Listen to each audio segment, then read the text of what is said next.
누가복음 18장 35절부터 43절까지입니다.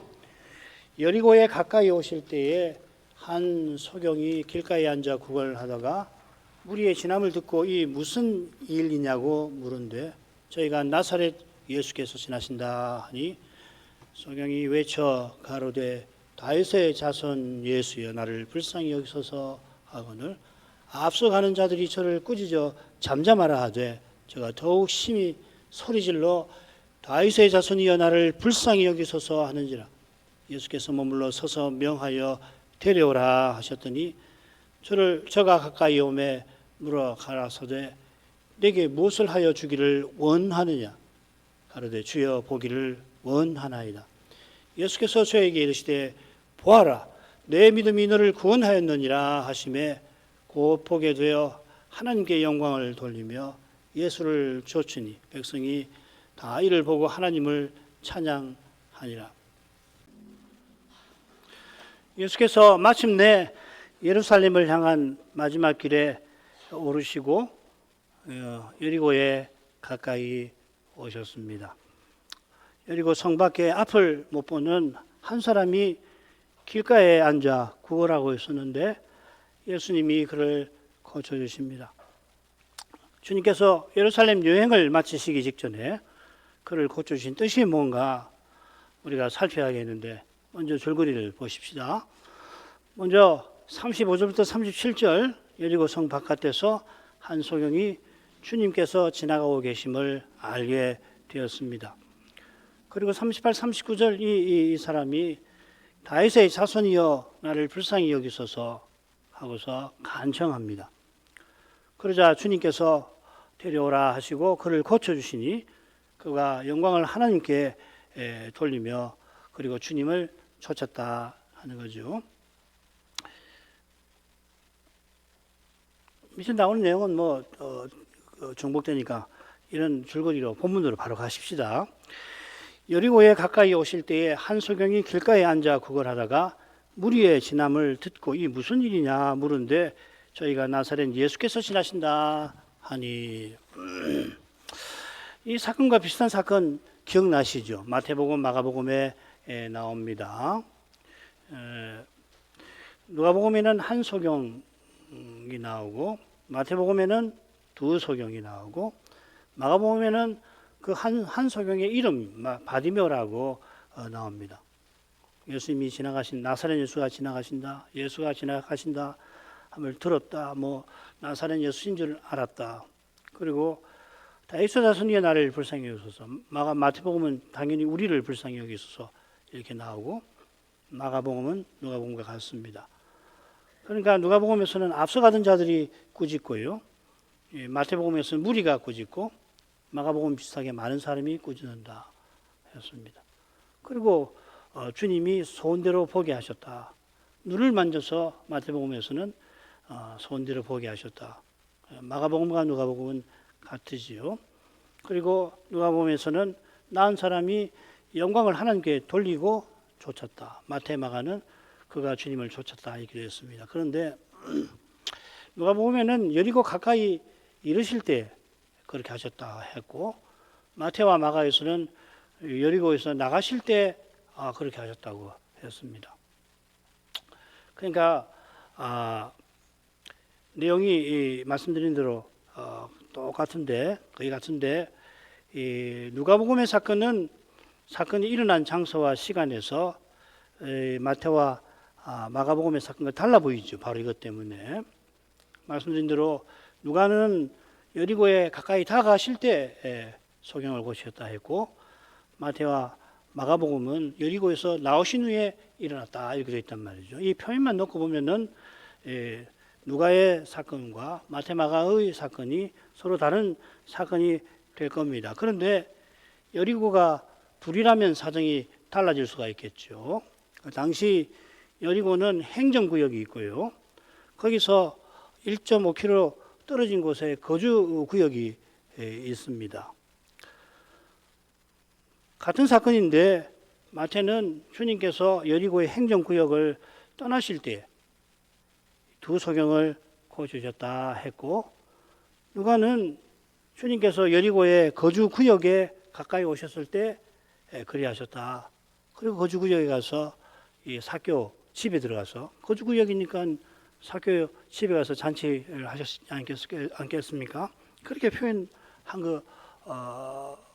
것으로 보입니다. 같은 사건으로 다들 대부분 그렇게 하죠. 이런 이야기를 드리는 것은 이걸 가지고서 성경이 뭐 틀렸느니 어쩌느니 성경에 오류가 있느니 어떻게 하나님 말씀이냐 망발을 하는 일들이 있고, 우리 젊은 이들이 대학이나 이런 데 가서 그런 이야기 듣고 글쎄 이게 뭐 다르네, 혹시라도 그런 걸로 염려하지 말고 이거 뭐 수두룩한데요.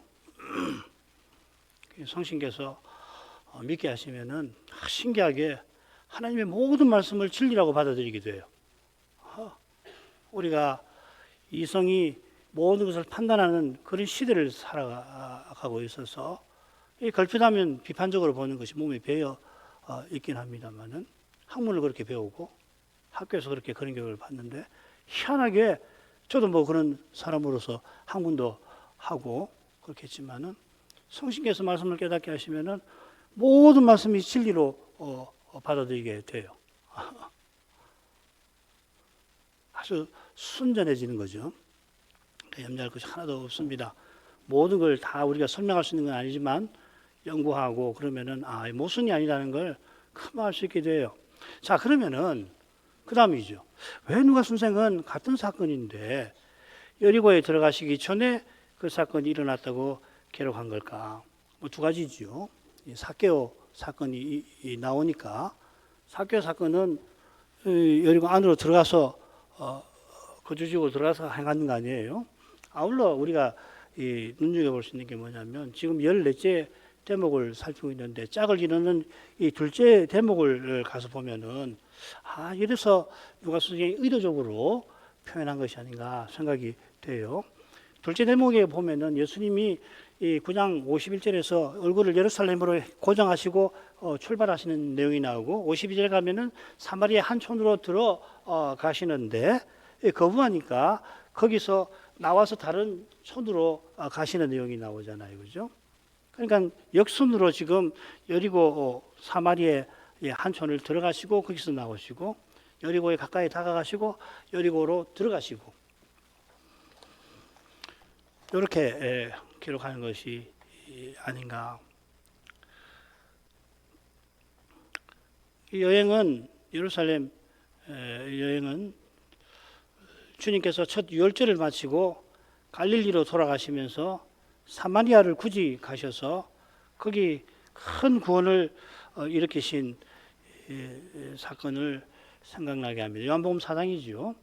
같은 목적으로 예루살렘을 향한 마지막 여행에서 사마리아 한 촌을 들어가셨습니다마는 촌 사람들은 주님이 예루살렘으로 가신다는 그 말에 일행을 받아들이지 않아요. 이게 굉장히 중요한 표현이죠. 그러자 주님께서는 거기서 나가서 이 다른 촌으로, 사마리아의 다른 촌으로 가십니다. 예루살렘에 도착하시기 전에는 여리고로 들어가시는데 거기서 이스라엘을 잃어버린 자 삭개오를 구원하시죠. 앞서 여리고로 다가가시면서 한 소경들어 고쳐주시고, 한 소경을 고쳐주시고 그가 주님을 좇게 하십니다. 이 좇는다라고 하는 표현이 둘째 대목 이 둘째 단락에 3번 나옵니다. 물론 14번째 대목에서 3번 나와요. 누가 선생은 비슷한 성격의 사건들을 절묘한 줄거리에 담아서 주님을 좇는 그 일에 관해서 교훈하려 하는 것입니다. 성경을 이렇게 쭉 펼쳐서, 이게 쉽지는 않지만은 어떤 부분을 읽을 때 앞서 무슨 이야기, 어떤 내용을 읽었지, 이런 줄거리를 알고서 펼쳐놓고 읽으면 도움되는 것이 참 많습니다. 성경은 그렇게 읽도록. 그래서 한 번만 읽는 게 아니고 평생에 누가복음을 얼마나 많이 읽으십니까? 한 번 읽고 마는 거 아니잖아요.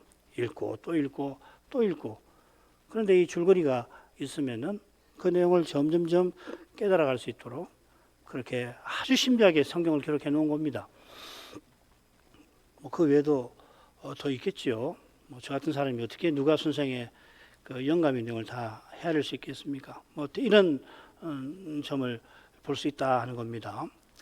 둘째 대목, 둘째 단락에 보시면 주를 좇는 세 사람이 나오는데 세 사람에 대한 주님의 지시가 다 다르고 주님의 지시에 대한 세 사람의 반응이 다 다르지요.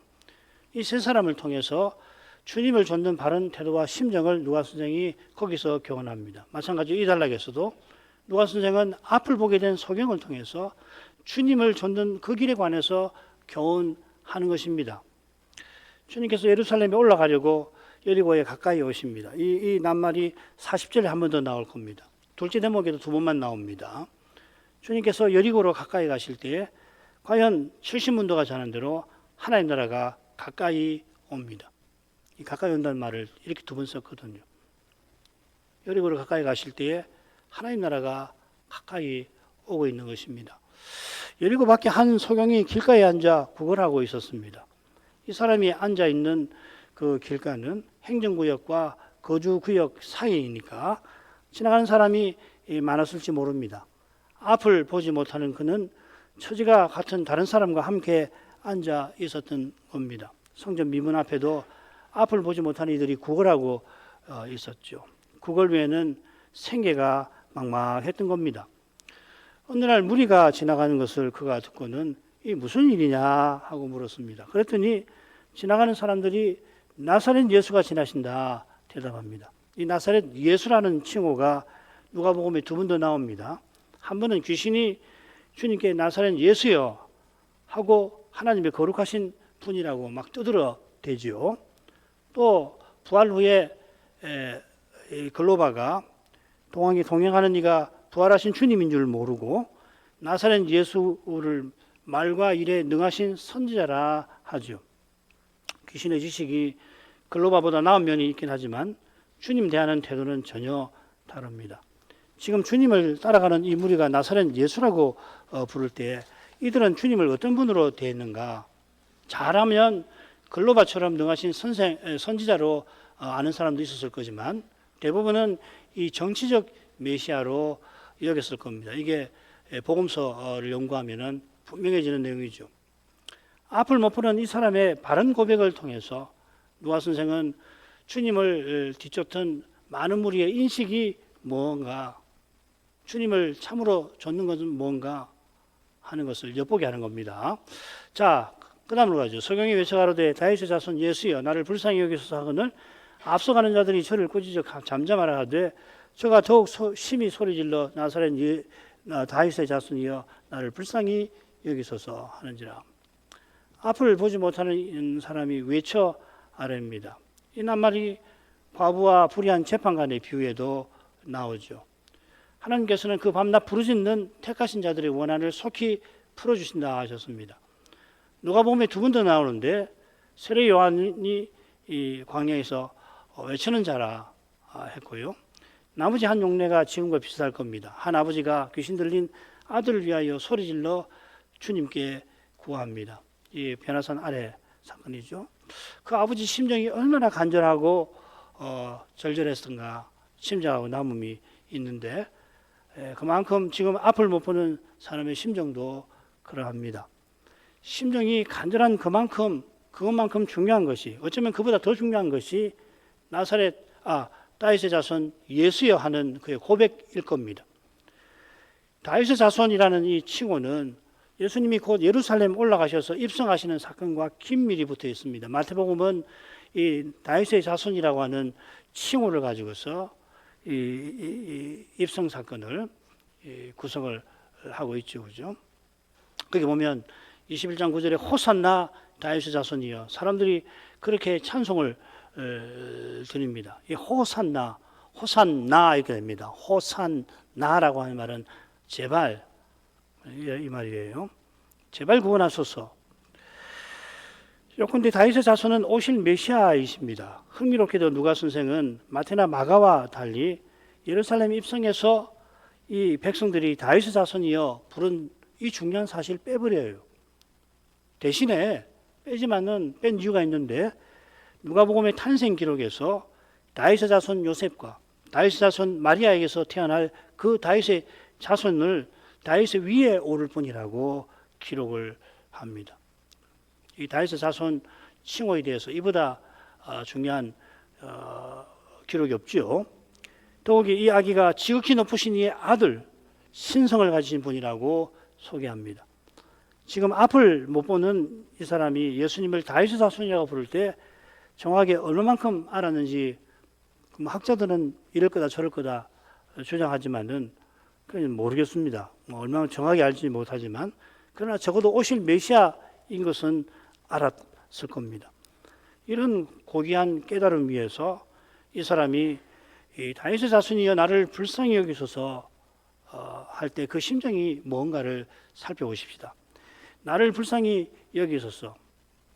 엘레이손이라는 말이 나오는데 그게 이제 미사의 아주 중요한 내용이죠. 엘레이손, 끼리의 엘레이손. 나를 불쌍히 여기소서라는 말입니다. 이 누가복음에 두 번 나오는데 한 번은 지옥에 떨어진 부자가 아브라함에게 아버지 아브라함이여 나를 불쌍히 여기소서 나사로를 보내서 자기 혀를 서늘하게 해주십시오 부탁을 하지요. 그가 바라는 불쌍히 여김이라고 하는 것은 실로 허망한 거고 우리가 생각한 대로 완전히 육신적인 욕심에서 욕심 덩어리가 된 상태에서 말하는 거죠. 그죠? 그게 불쌍이라고 불쌍히 여김 긍휼이라고 하는 것을 찾아볼 수 없는 그런 마음 말이에요. 이 비유에서 항상 그 점을 생각해야 합니다. 지금은 여기서는 아무리 악인이라도 이 불쌍히 여기는 그 불쌍히 여김을 피할 수가 없잖아요. 그래서 어머니에게 받은 사랑도 있을 테고. 그런데 지옥은 그런 것도 아닙니다. 다른 한 번은 세리의 기도에 나와요. 세리가 자기가 감히 하나님을 가까이 하지 못하는 죄인이지만은 그런데 하나님 은혜를 바라며 나를 불쌍히 여기소서 합니다. 역설인데 신비한 역설이죠. 그죠? 기도는 이런 역설이 있는 거예요. 하나님께 나아갈 수 없는데 나아가서 구하는 거예요. 내가 하는 거 아니죠. 기도도 내가 하는 게 아니라고 하는 거죠. 이런 겸손한 심정, 오직 하나님 은혜를 구하는 태도가 지금 앞을 못 보는 이 사람에게 나타납니다. 이어지는 말씀에서도 주님 말씀에서 확인할 수 있습니다만 이 사람은 그저 보지 못하는 데서 벗어나려는 게 아닙니다. 그가 무슨 연유로 보지 못하겠는지 모르지만은 보지 못하는 처지에서 우리가 다 헤아리지 못할 슬픔과 괴로움과 고통을 맛보았을 겁니다. 그의 슬픔과 괴로움은 그저 가난, 멸시 겪는 데 있는 게 아니었습니다. 그저라고 표현했다고 해서 그가 겪은 고통이 별게 아니라는 뜻이 결코 아니고요. 그의 바람이 남들처럼 사물을 보고 보이는 것을 전부로 여기는 그런 사람처럼 사는 게 결코 아니라서 제가 그저라고 표현한 겁니다. 얼마나 괴롭겠습니까? 앞을 지금도 마찬가지죠. 그때보다 훨씬 낫고 앞을 못 보는 분들을 위해서 점자도 있고 그런 분들이 국회의원도 되시고 그래도 고통스러운 거예요. 그가 혹시 보지 못하게 된 이유가 38년 된 병자처럼 구체적으로 어떤 심각한 죄를 범한 것일 수도 있겠습니다만은 성경은 그걸 언급하지 않으니까 그렇지 않더라도 이 사람은 다윗의 자손으로 오시는 메시아를 간절히 기다릴 만큼 인생이 스스로 얼마나 죄와 죽음의 현실에서 비참한지를 깨달았던 겁니다. 이거는 붙어 있는 겁니다. 자기가 얼마나 죄인이며 죄로 말미암아 이 죽음의 현실이 얼마나 끔찍한가를 깨닫지 못하면은 맛보지 못하면 그리스도가 다시 오시는 것을 말로는 고백해도 실제로는 바라지 않죠. 다윗의 자손께서 자기를 이런 데서 건져주시기를 간절히 바랐던 겁니다. 바로 여기에 주님께서 그렇게 표적들을 많이 행하신 뜻이 있는 겁니다. 특별히 많은 불치병을 고쳐주셨는데 여러분 아시는 대로 하나님 나라를 드러내시기 위함이죠. 이 나라는 하나님을 가까이 하고 섬기는 그런 나라입니다. 가령 문둥병, 유출병을 고쳐주신 목적은 인생이 죄와 허물로 죽어서 하나님을 가까이 하지 못하는 데서 벗어나게 하신 거죠. 의롭다 하시는 것이죠. 요건데 보지 못하고 듣지 못하고 손이 마르고 걷지 못하는 사람을 고쳐주신 것은 인생이 손과 발, 눈과 귀가 있어도 아무짝에 소용없는 그런 우상 섬기는 데 벗어나서 눈과 귀, 손과 발을 지어주신 그 하나님을 제대로 섬기게 하신 데 목적이 있는 겁니다. 앞을 못 보는 이 사람이 다른 사람들과 마찬가지로 제사의 그 은식에 참여합니다마는 주의 영광이 그의 영혼에 환히 비칠 때에 그 영광 빛을 보면서 하나님을 마음껏 장차는 그래야 하시겠지만 그때까지라도 이 세상에서도 하나님을 마음껏 섬기며 살았으면 그런 심령이 일어나는 거 아니에요. 예배에서 주의 영광을 보면은 그런 마음이 생기는 거거든요. 하나님을 영원히 이렇게 가까이 하고 섬겼으면은 얼마나 좋을까. 그래서 예배 드리다가 그냥 이 생명을 거둬가시면은 제일 좋을 거 아닌가 그런 생각도 해보셨죠? 예배 드리면서 이 찬송 드리는 이 순간 바로 내 영혼이 저 하늘에 닿을 수 있으면은 그런 생각이 들기도 합니다. 다 저기 옳은 건 아니지만 지금 여기서는 주님을 가까이 하고 섬기는 일에 어려움이 생겨서 마음에 큰 슬픔과 아픔을 맛보게 됩니다. 어떻게 믿음대로 살면 그렇게 돼요. 그냥 공연히 오해를 받고 미움을 받고 그렇게 되잖아요. 장차 저기서는 이처럼 슬프고 아픈 현실마저도 영원히 주님을 향하는 길에 유익과 기쁨을 선사하게 될 겁니다. 고난받게 하신 것이 얼마나 복된 것인가. 그런 소망을 위하여서 주님께서는 지상에서 실로 많은 표적을 행하셨습니다. 요한은 그 행하신 것을 다 기록하기로 치자면은 그 기록한 책을 이 세상이라도 감당하지 못할 거라 하지 않았습니까? 아울러 앞을 못 보는 이 사람과 앞을 못 보는 사람과 다윗의 후손이라고 하는 이 친구의 상관관계를 성경에서 살펴볼 필요가 있습니다. 주님의 치유 사역에서 예수님을 다윗의 자손이라고 부르는 사례는 저는 예외가 없다고 생각하는데 앞을 보지 못하는 경우예요. 많지도 않지만은 있습니다. 수로보니게 여인이 이방인이면서 주님을 다윗의 자손이라 부르며 귀신 들린 딸을 고쳐달라고 하잖아요. 저는 이 여인이 이 다윗의 자손이여 하고 부른 것은 귀신 들린 딸이 앞을 못 보는 것하고 관계 있을 거라고 저는 추측해 봅니다. 이 주제와 관련해서 주목할 점은 예수님이 예루살렘에 입성하실 때에 소경들과 전원자들이 성전에서 예수께 나오며 그들을 고쳐주셨다 하는 사실입니다. 성전이니까 문둥병자, 유술병자가 주님께 나왔을 것 같지는 않습니다만은 듣지 못하는 자, 손 마른 자, 몸이 구부러진 자, 이런 사람들도 필시 주님께 나왔을 것 같은데 마태는 유독 보지 못하는 이들과 전원인 자들이 고침받았다 언급을 합니다. 왜 이렇게 기록했나? 주님께서 예루살렘에 입성하신 것이 다윗의 자손으로서 다윗의 위에 오르실 일을 가리키는데 그것과 붙어 있는 겁니다. 십자가 부활을 통해서 그리 하실 것이고 이는 성전을 정결케 하신 데에서 드러내셨습니다. 제자들이 예루살렘 올라가면 주님께서 당장 다윗의 위에 오르실 것을 거기 거대한 다윗의 보좌가 있을 거라고 생각하고 그런 것을 기대했는데 그게 근거 없는 일이 전혀 아니지만은 그들이 십자가를 깨닫지 못한 것은 그들의 기대에 문제가 많음을 보여주는 겁니다. 예수님이 다윗의 자손으로서 다윗의 위에 영원히 오르려고 예루살렘에 입성하셨는데 이는 다윗이 예루살렘을 정복한 그 목적을 이루어야 하시는 겁니다. 다윗이 예루살렘을 정복할 때 보지 못하는 자들과 저는 자들이 등장하죠. 당시 예루살렘을 차지하던 여부스 사람들이 그 견고한 철옹성 같은 시온산성을 자부하면서 보지 못하는 자들과 저는 자들이라도 너희 다윗과 이스라엘 군대를 능히 물리칠 거라고 능멸을 하였습니다. 다윗은 경멸하는 여부스 사람들을 미워하며 되려 그들을 너희가 절뚝발이와 소경이다 부르며 그들을 치지요. 이런 고사가 다윗의 자손이신 메시아께서 눈먼 자와 저는 자를 고쳐주신다는 예언과 결합되어서 주님 시대에 이르러서는 특별히 보지 못하는 자들이 주님께 나올 때 다윗의 자손이여 하고서 고쳐주심을 바랐던 것 같습니다. 저는 성경을 연구해 볼 때 이런 거 아닌가 하는 결론에 도달했습니다. 앞을 보지 못하는 이 사람이 소리 높여 외치니 앞서가는 자들이 그를 꾸짖고 잠잠하라고 합니다. 마테오 마가에서는 무리 많은 사람이 꾸짖는다고 되어 있는데 누가 선생은 하필 무리 중에 앞서가는 자들이 그러게 했다고 합니다. 그러니까 누가가 좀 더 구체적으로 기록한 셈이잖아요. 그렇게 어떤 구체적인 부류를 지목한 의중이 뭘까요?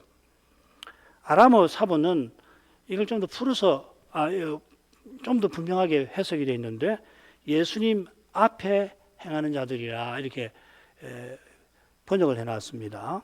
사실은 이게 참 어렵습니다. 무슨 말이냐면 이 누가가 복음서를 쓸 때에 혹은 마태가 복음서를 쓸 때 헬라어로 썼나 처음부터 아니면은 원래는 아람어로 썼는데 그걸 헬라어로 번역했느냐 여기 이제 학계에서 의논되고 있거든요. 요즘에는 아람어가 좀 더 아람어 쪽으로 좀 기웁니다. 그래서 아람어 사본이 이 신약을 공부하는데 굉장히 중요해요. 예수님이 본래 뭐라고 말씀하셨을까? 만약에 아람어에서 헬라어로 번역해서 실렸다고 한다면은 아람어가 주님의 말씀과 행적을 이해하는 도움이 되니까 그런 연구 활발해서 제가 지금 아람어 사본을 이야기하는 겁니다. 이들은 자기네가 주님의 길을 열어드린다고 자임하는데 제자인지 모르겠습니다. 제자일까?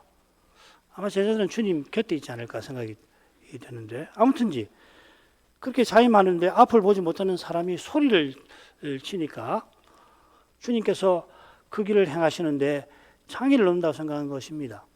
옆에서 있고 주님이 지나가시고 이제 막 앞서가는 사람들이 이 소경 있는 데를 싹 지나가려고 하는데 막 소리를 지르니까 그렇게 꾸짖었던 것 같아요. 비슷한 생각이 주님의 제자들에게도 있었죠. 그들이 주님의 안수와 축복을 바라며 어린 아기를 데려온 부모들을 꾸짖었다. 18장에 13째 대목에 나오잖아요. 앞에 부분에. 14째지요. 지금 착각했습니다. 이 대목의 첫 사건에서 그렇게 나오죠. 주님은 이런 자들을 위하여 하나님 나라를 영원히 세우려고 예루살렘으로 가시는데 제자들은 그들을 꾸짖고서 결국 주님의 길을 방해하는 거죠. 주님의 길을 연다고 하는 이들이 실은 주님이 가시는 그 거룩한 길을 방해하고 있단 말이죠. 지금 그들은 앞을 못 보는 사람이 소리 지르니까 주님의 길을 방해한다고 생각했지만 꾸짖는 그들이야말로 그 길을 방해하는 겁니다. 사람의 힘과 꾀로 하나님 뜻을 이루려 하는 이는 그 뜻을 누구보다 허무는 사람입니다. 감히 주님 앞에서 잠잠하라 소리치는 그들은 결국 주님 앞에서 잠잠하게 될 것입니다.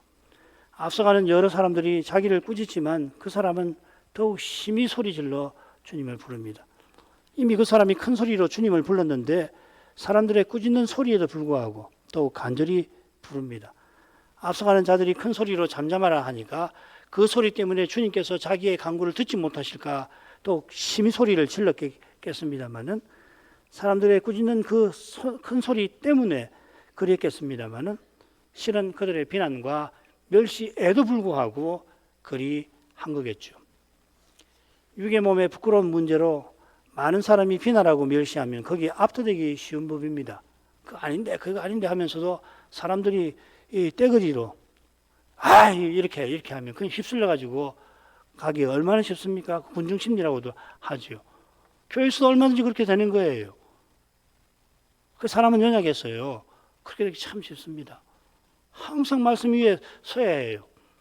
온 세상에 나 혼자 남더라도 하나님 말씀이 가라고 하면 그 길로 가는 거예요. 그렇게 안 하면 결국은 육의 몸의 문제를 풀고 싶어서 그건 본능이고 가장 근원적인 갈망인데 꽤 많은 사람들이 이렇게 해야 된다 저렇게 해야 된다 그러면 저게 길인가 보다 생각하고 마음이 가기 참 쉬운 거거든요. 세리가 많은 사람이 뒤에서 수군데도 그 소리가 귀에 전혀 안 들리는데도 연약한 인생은 위축되기 쉬운 거죠. 수군대는 그 모습만 보고서도 마치 그 소리가 귀와 마음을 가득 채우는 것처럼 아무 생각을 할 수 없을 정도가 되잖아요. 들리지 않으니까 나를 무시하는 것이 아닐 수도 있는데 그 표정이나 이런 걸 보고서 그걸 직감하면은 그 들리지 않는 소리가 마음을 가득 채우고 그냥 주변을 가득 채운단 말이에요. 그러니까 사람이 어쩔 줄을 모른단 말이죠. 그게 인간이에요. 그런데 수많은 사람이 대놓고 비난할 때 한번 생각해 보십시오. 참잠하라, 참잠하라. 자기와 옆에 한 사람이 더 있고 나를 불쌍히 여기소서. 근데 그 많은 무리가 시끄럽다, 조용히 하라, 조용히 하라. 그러면 어떻겠습니까? 그러면 연약한 사람으로서는 별 수 없는 거라고요. 세리가 스스로는 하나님께 나아갈 수 없지만은 마침내 하나님께 아뢰었던 것처럼 그것과 참 비슷해요. 이 사람도 사람들의 비난을 견디며 마침내 주님께 나아가는 겁니다. 예. 성신께서 그 사람들을 더욱 심히 소리를 지르게, 또 간절히 기도하게 하신 것입니다. 나를 불쌍히 여기소서. 기도하는 거죠. 예수께서 머물러 서서 명하여 데려오라 하셨더니 저가 가까이 오매 물어 가라사대 네게 무엇을 하여 주기를 원하느냐. 가라사대 주여 보기를 원하나이다. 예수께서 저에게 이르시되 보아라 내 믿음이 너를 구원하였느니라 하시매 곧 보게 되어 하나님께 영광을 돌리며 예수를 좇으니 백성이 다 이를 보고 하나님을 찬양하니라. 예수께서 가던 길을 멈추고 명하신다 했는데 이 켈리오라고 하는 말입니다. 누가복음에는 여기만 나오지만 누가의 사도행전에 참 많이 나와요. 다 보니까 20번 가까이 19번인지 18번인지 뭐 중요하지 않아서 대충 20번 가까이라고 말씀드리는데 다 읽어보면은 모두가 세상 권세자나 공회가 특별히 이 법정적인 그 상황에서 권위로 명령하는 것을 표하는 겁니다. 이럴 때 쓰는 표현입니다. 명령한다는 말. 다른 말도 있거든요. 누가 선생이 이 낱말을 이 지점에 쓴 것은 필시 주님의 절대적 권세를 강조하려는 것 같습니다. 누구에게 업이 명하셨는가 분명치 않지만은 감히 주님 앞에서 꾸짖는 자들일 것입니다. 데려오라고 새긴 낱말도 이 죄수를 끌고 오는데 쓰이는 악어라는 말이거든요. 주님의 엄격한 명령이 떨어지자 앞을 보지 못하는 사람이 주님께 가까이 옵니다. 이 가까이 온다는 낱말이 이 사건 초두에 주님께 쓰였습니다만 이 표현은 엄격한 명령과 달리 앞을 보지 못하는 사람이 주님을 가까이 하는 그런 모습을 우리에게 보여주는 것입니다. 주님께서 공회보다 황제보다 높으신 분으로서 물으시는데 내게 무엇을 하여 주기를 원하느냐. 주님께서 표적 행하시면서 이렇게 물으신 적이 있는지 저는 기억이 나지 않아요. 시간이 충분치 않아 가지고서 다 조사를 못했습니다. 이런 거 하려면 다 누가복음에서 나오는 이 10몇 개나 되는 그 표적들 다 조사하고 또 공간복음 다 조사해야 되는데 그렇게는 못했어요. 그런데 기억을 생각하면 없는 것 같아요. 있으면 저한테 알려주십시오. 주님께서 물으신 것은 당연히 이 사람의 유익을 위하심입니다. 문둥병자가 주께서 원하시면 나를 깨끗하게 하실 수 있나이다 하고 구했을 때 비슷한데 다르죠. 내가 원하노니 깨끗함을 받으라 대답해 주셨습니다. 그의 유익을 위해서 그렇게 하시는 거죠. 비슷하게 내가 네게 무엇을 하여 주기를 원하느냐 하고 물으십니다. 그가 불쌍히 여기소서 할 때에 그 마음의 믿음으로 소원하는 바가 있음을 보신 것입니다. 그 원하는 것을 격려하시기 위해서 소원하는 바가 뭔지 몰라서 물으시는 거 아니지요. 그때 누구라도 그가 주님께서 뭘 구하는지 익히 짐작했을 겁니다. 주님께서 그의 이 소원하는 심정을 알아주시고 받아주시는 겁니다. 그가 눈을 떠서 하나님을 섬기며 살고자 하는 그런 심정이 그가 눈 뜬 다음에 행한 일에서도 잘 드러날 것입니다. 그가 보기를 원하나이다 하니까 주님께서 내 믿음이 너를 구원하였다 말씀하십니다. 주님 말씀하시는 구원이 그저 시력 회복이 아니듯이 그가 보기를 원하는 것도 믿음에서 나온 걸 겁니다. 똑같은 말씀을 가령 동네에서 죄인이라고 손가락질 당하던 여인에게도 해주셨죠. 네 믿음이 너를 구원하였느니라. 여인이 받은 구원은 그 사람들의 손가락질 당하는 데서 벗어나는 정도가 아니겠죠. 죄의 권세에서 벗어나서 그 죄를 지어서 동네 사람들이 다 알고서 손가락질 하는데 그걸 부인할 수가 없으니까 고개를 숙이고 그렇게 숨어 살았지 않겠습니까? 그 죄의 권세에서 벗어나서 주의 앞에 거룩하게 행하는 삶과 붙어 있는 겁니다. 사마리아 문둥병자에게 똑같이 말씀하신 것은 그저 문둥병에서 낫게 된 것만 아니라 그가 주님께 돌아와 감사하며 하나님께 영광 돌리는 삶과 붙어 있는 거겠죠. 그게 구원이겠죠. 마찬가지로 지금 믿음과 구원을 말씀하신 뜻도 다르지 않을 겁니다. 주의 말씀이 떨어지자마자 그 사람이 보게 되고 주님을 좇습니다. 그가 보게 된 것이 주님을 좇기 위함인 것 같이 저는 읽힙니다.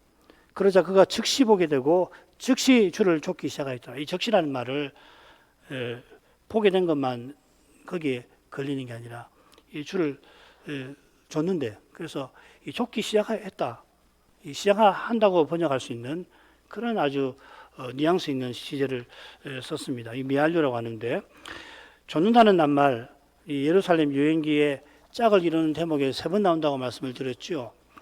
이런 통계는 시력을 회복한 사람이 부자 관원에게 주께서 권하신 대로 사도들처럼 주님을 좇는 사람임을 암시하는 거예요. 무슨 말이냐면 좇는다는 말을 쓰면 다 사도처럼 주를 좇았다고 해석할 수는 없잖아요. 그죠? 그렇지만은 이런 줄거리를 통한 통계는 우연이 아니고 이 사람에게 사도처럼 나를 좇으라 하신 것처럼 이 사람도 그렇게 주님을 좇았다 볼 수 있는 겁니다. 주님께서 예루살렘 올라가시는 길에 주님을 좇는 일이 얼마나 중요한지, 부자 관원들은 네 있는 그 많은 재산 다 팔아서 가난한 자들에게 먼저 주고 그런 다음 너는 나를 좇아라 하신 데서나, 사도들이 이미 모든 것을 버리고서 가족을 뒤로하고서 주님을 따른 데서 잘 드러납니다만은, 그러나 주님을 좇는 이 길은 사도들이 그 당시 생각했던 것보다 훨씬 중요하고, 부자 관원이 주님의 권면을 뿌리치고서 붙잡고자 하던 그의 모든 재물보다 비할 수 없이 고귀합니다. 눈을 뜨게 된 이 사람이 주님 좇는 일을 어느 정도로 생각했는지는 잘 모릅니다만은, 그는 그때 사도들보다 순전하게 주님을 좇았을 것을 우리는 본문에서 확인할 수 있죠. 십자가와 부활 이후에 주님을 좇는 이 길이 어떤 것인지 사도들의 서신에서 환히 드러납니다. 우리가 이 시대에 주님을 좇는 이 길이 얼마나 중대한지 모릅니다. 그 길을 보는 눈이 그만큼 절실하다는 뜻입니다. 우리 주님께서 바리새인들에게 너희가 소경되었다면 죄가 없으려니와 본다고 하니 너희 죄가 그저 있느니라 하셨습니다. 그들이 누구보다 소경이면서도 소경의 인도자라고 자임하고서는 유일하신 인도자 예수님을 미워하고 심지어 죽이는 지경에 추락하였습니다. 여러분, 우리 눈앞에 지금 그러한 일이 온 세상에서 벌어지고 있지 않습니까? 온 세상에서 벌어지고 있는데 그걸 볼 수 있는 눈이 아무에게도 스스로는 없습니다. 희한하지 않습니까? 그 눈은 오직 성신께서 주십니다. 그 눈 주시는 성신께서 볼 수 있는 말씀의 거룩한 빛도 비추십니다. 이 빛과 눈을 늘 구해야 합니다. 한번 받으면은 그냥 소유하고 있는 물건 같은 거 아니에요. 말씀을 오늘 깨달았다고 해서 다음에 그대로 깨달아지는 거 아닙니다. 볼 수 있는 눈은 항상 받는 거지 내가 한번 받았으니까 간직한다, 꼭 그런 거 아니에요. 이 시대만큼 절실한 때는 적그리스도가 출현한 때 말고는 없습니다. 그러나 이 시대에 이 눈과 빛을 마땅히 구할 대로 구하는 이가 어디 있습니까? 그런 심정을 절절하게 품는 이가 어디 있습니까? 노아가 120년 동안 홍수 심판을 경고했지만, 특별히 홍수 직전에 얼마나 간절하게 경고했겠습니까마는, 여러분 누가 그 경고를 귀담아 들었던가요? 물론 홍수 전에 세상을 떠나게 하신 믿음의 사람들은 예외겠지만은 누가 그렇겠습니까? 곧 비가 쏟아지는데도 모두가 그 물에 빠져 죽게 생겼는데 죽어가면서도 회개한 사람이 누가 하나 있었습니까? 이 시대가 이미 그러하지만은 점점 그와 같아질 것입니다. 이런 이야기 하면은 저 목사 미쳤다 그런지 몰라요. 상관없습니다. 그러나 여러분, 제 말이 아니고요, 이 교회가 출발할 그때부터 김홍준 목사가 이런 복음을 우리에게 전했던 거예요. 그로부터 50년, 60년 지났습니다. 여러분, 재림은 말이에요. 적그리스도는 언제 오는가? 주님은 언제 오시는가? 가장 평안하다, 형통하다. 적그리스도 활약으로. 그때 주님이 오신다고 하셨어요. 하나님 말씀을 들으십시오.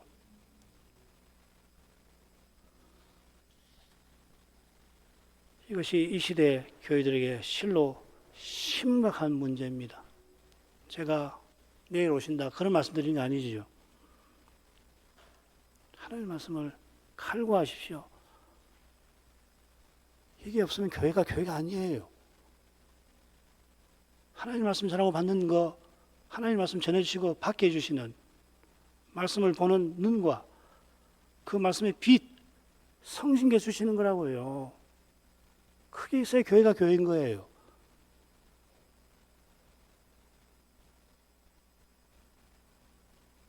기도하겠습니다. 걸어가신 아버지, 예수님께서 여리고로 가까이 가실 때 길가에서 구걸하는 아프지 못하는 사람을 고쳐주신 사건을 통하여서 예수께서 이 세상 오셔서 십자가로 나가신 목적이 얼마나 고귀한지를 다시금 살핍니다. 감사합니다. 병 고치시는 표적들을 행하신 듯이 아담 안에서 인생이 죄인 되어 하나님 떠나 살고 하나님 대신 우상을 섬기고 사는 데서 건져주시려는 데 있나이다. 예수님 예루살렘 올라가시는 길에서도 흑암의 권세 아래 있던 우리를 사랑의 아들의 나라로 옮겨주시려고 그 나라를 세우고 계셨습니다.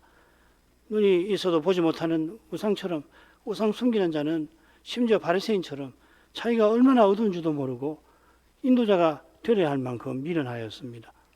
이러한 데서 벗어나서 그리스도를 전부로 모시는 데에서만 인생이 보아야 할 것을 바로 보고서 그 그리스도를 이 시대에도 쫓아 살아갈 길이 열리겠습니다. 주님, 이 시대에 주님을 좇는 길이 어디 있는지 모르지 아니하도록 저희가 말씀의 거룩한 빛과 그 빛을 보는 눈을 간절히 구할 줄 알게 하시옵소서. 예수님 이름으로 기도합니다. 아멘.